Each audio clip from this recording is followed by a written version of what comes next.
is unique about you is that you were a student athlete. You played football in college while majoring in finance. And then after college, you even competed in powerlifting competitions. So I'm curious to hear your take on like the crossover between building your wealth and also maintaining your health.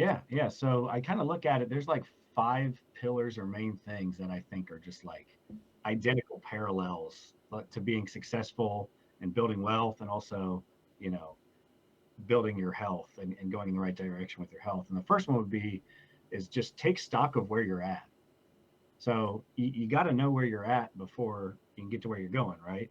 So, like on the financial side, the first thing we have clients do is fill out a wealth planning worksheet.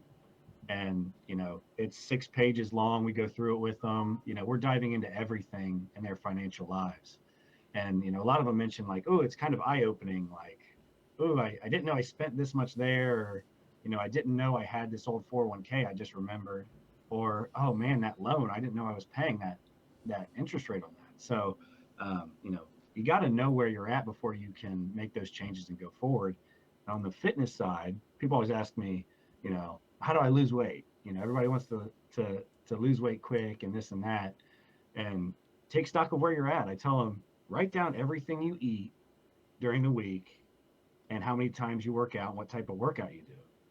And that activity is eye opening for a lot of people. They either underinflate how much they're eating or drinking, or they overinflate the amount of exercise they're getting. So those two parallels I feel like are spot on. Like, take stock of where you're at, make sure what the baseline is before you get going forward.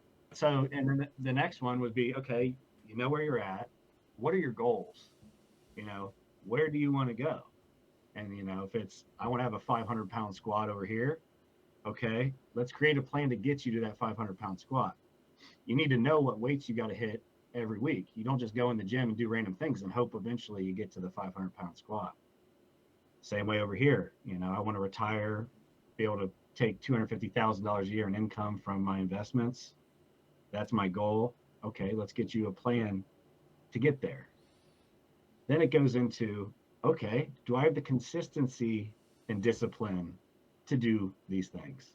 You know, can't just hit my goal if I'm only going to the gym once a week, right?